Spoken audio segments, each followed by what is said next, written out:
Hey, what's up? This is Matt with Bassstone Guitars. We're going to take a look at a couple of very similar basses today.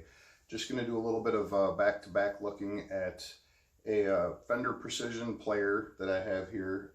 It's a 2018 that I picked up from a friend of mine. I love the thing. I've been playing it quite a bit. I use it at practice all the time with my band. And I'm planning on, it was starting to look like it was going to be my main stage bass once we get back out playing. And then I got an opportunity to pick up this. This is a Fender Vintera precision bass. This is another made in Mexico model. It's a little more expensive than the Player Series, but I got both of these at less than brand new prices. The other one was used for quite a while for my friend before I bought it, and he gave me a ridiculous deal on it. This one I bought from Cream City Music in Brookfield, Wisconsin. They shipped it to me here. I'm in Wisconsin also. I could have gone and picked it up. I'm only not even 2 hours away, but they offered to ship it for free, and it showed up. It was sold to me as used, but it was still wrapped in everything. It had all the plastic on the tuning keys and all that, on the pickups, all that. It looked like it had never been touched. It was basically new old stock, and it's a 21 model, so it's not even like it's that old. But anyway, I got it for a used price, and it's essentially brand new. The only thing I did was right away, I took the anodized pick guard off and I put this white one on that I had. The biggest reason, I thought about leaving the anodized on, but like my fingernails, when they touch it, just like, it made my teeth hurt. It's just as weird. Like if I did any, got in there and my fingernails hit that thing, oh, it just did not like the way it felt. It was very unappealing to the touch. So I had a couple of pick guards around here. I tried a Torque one on here, which looked really good, but it was so dark it looked black. So I decided to go with this kind of vintagey look. This is seafoam green, white pick guard, maple fretboard. The biggest differences between this and the Player Series is this one has got an 1 3/4 neck, whereas the Player Series has an 1 5/8.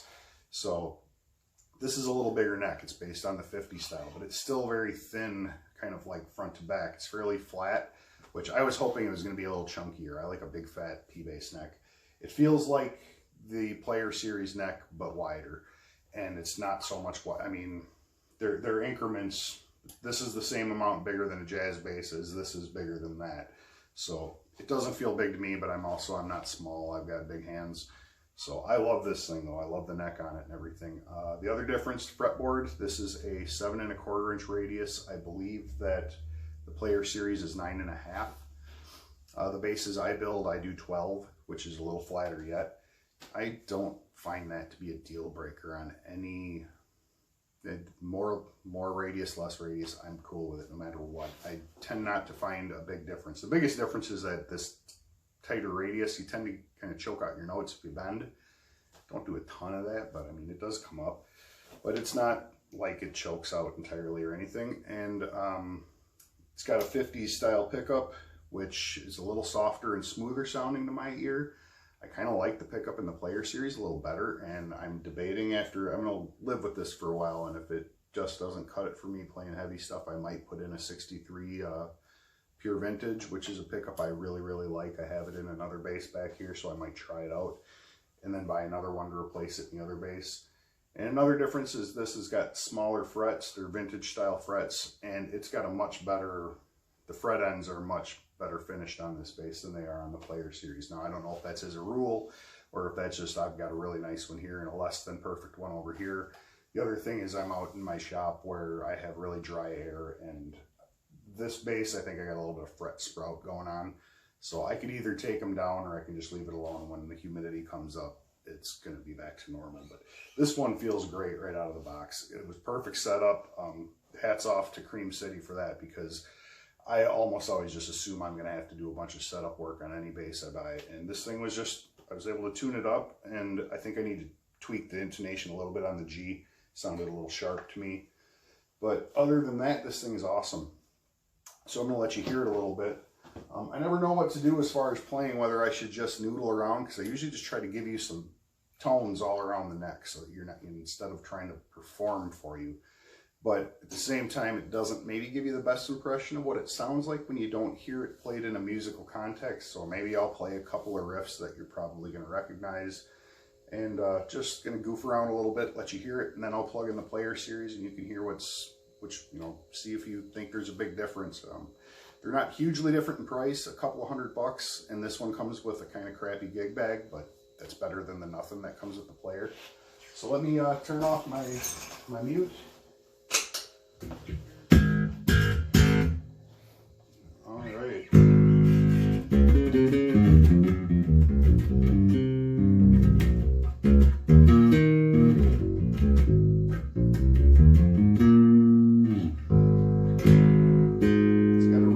Sweet kind of top end and real punchy in the mid-range, but that low string just doesn't bring the thunder the way that I'm usually going for. But I could, you know, crank up my amp and get it a little more. I'm playing everything real flat here, but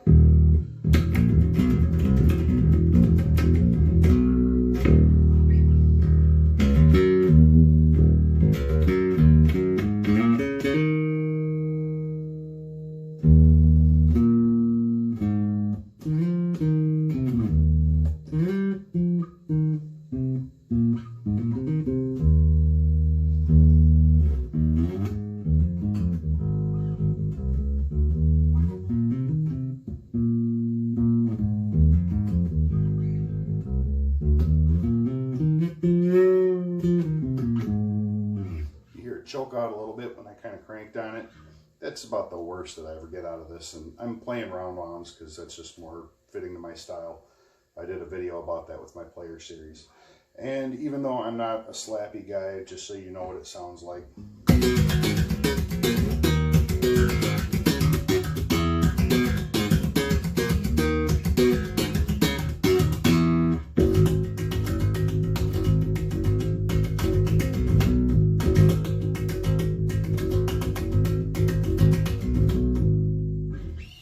So that's about what you get with this bass.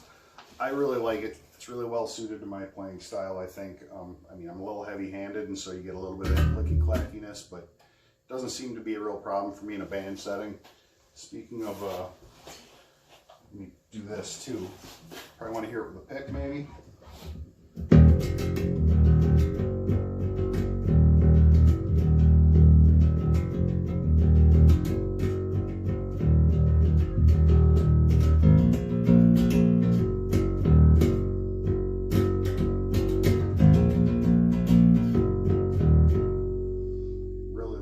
Sound with a pick.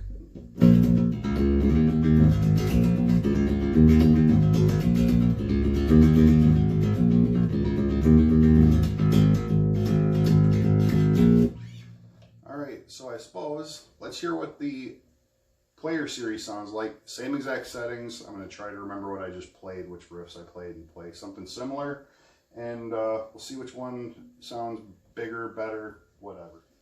Alright, so I'm back now with my player series Precision.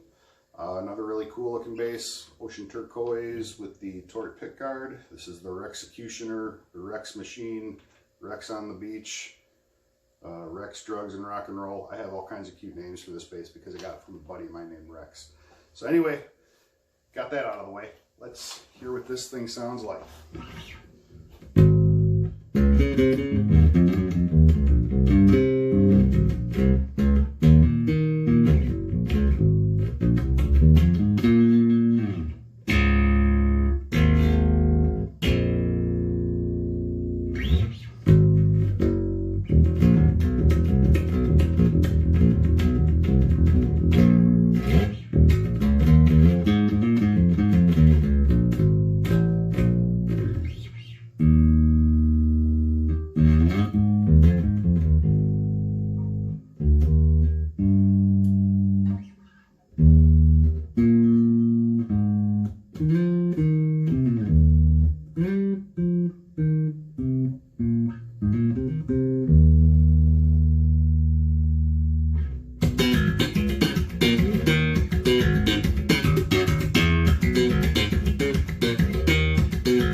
for you. So, to my ear, and it may be different for you because you're hearing my amp from across the room into the speaker, but this one seems to punch through a little harder. It's got a little more gut punch to it, and I really like that, but it's not quite as sweet or smooth sounding, especially the upper end's a little more brittle to me, it feels like. As far as feel goes, this bass feels great, other than, like I said, the fret ends are a little sharp. I might fix that. I can file those down a little. And the neck feels, it's funny to me now, after years of being a jazz bass guy, now an 1.5" bass feels small to me after a couple of days of playing that other bass. But again, I got kind of big mitts. So, does it warrant an extra couple of $100? Well, it all depends on what you need. This bass would be perfectly acceptable. I had no feelings of being undergunned with this bass before. I like the way it sounds. Sounds like a P bass, feels like a P bass. Works for me. Now that I've had the other one, I like the other one better. I think the biggest thing is the neck. I like the smaller frets. I just like the feel of it. It's got a really cool vibe, really comfortable. I think it's a little bit lighter than this one maybe, but the same materials. They're both alder with a maple neck. I like the E string on this one maybe a little better. It punches a little harder, so I don't know if I'm going to change that one or not. I'm just going to play them both and use them in my band and see which one in the long run sound-wise works out better, and maybe I'll switch pickups around, but I know already that I like the playability and the feel of that other one better, and I love the Seafoam. The Seafoam looks cool, but this is cool too. So anyway, a couple of really cool P basses. Whether or not they're worth a difference of a couple of $100, I really don't know. One thing I'll say for sure though is that I've owned a lot of American Fender stuff, and I don't think that they were necessarily much better than these basses. I think that the current made in Mexico stuff is really, really nice quality stuff, and to me that definitely, like, it doesn't warrant a double the price tag of a Mexican made one anymore. Back when I had, like in the earlier 2000s and in the 90s even, I was playing American Fender stuff, and I think at that point it was quite a bit head and shoulders better than the other stuff, and it wasn't that much more expensive. You were still looking at like $1,000. Now the Mexican stuff's getting to be close to $1,000, so I don't see myself spending enough money to buy an American made one anytime soon. I'd rather build another bass myself than, you know, for the amount of money it costs for that. But don't get me wrong, I think the American original series, the 1960s P basses they make, oh my god, those are just awesome looking. But same materials, same stuff more or less. It's really hard to justify it. You can change a pickup for under $100 usually, so that's the biggest difference in hardware. And, that's one other thing I'll say about hardware. These tuning keys don't feel quite as nice as the ones on the Vintera, but the Vintera tuning keys are vintage spec reverse tuners, and I know I'm being a baby about this, but I absolutely hate that. I have to turn them the wrong way to go up in pitch, and almost every time I go to touch up my tuning, I forget about it and I turn it the wrong way. So anyway, a couple of cool P basses. Vintera Player Series. This is a 2018. This is a 2021. I highly recommend either if you're a P bass guy. And if you have a bunch of money and you want to buy an American one, that's awesome too. I'm jealous. I wish I could do that, but or a vintage one. But now the prices have gotten so out of hand, and the less expensive models have gotten so nice that I just can't justify it anymore. So I really would have no qualms about playing either of these basses in a band. I'd take them on the road, no problem. So I hope you guys enjoyed watching me geek out about a couple of different precision basses for a while, and hopefully we will have another video put together here soon. Maybe if I do any mods to that Vintera. If I do change out the pickup, we'll do a before and after with that too. So thank you for watching. I'll have another one hopefully sometime soon.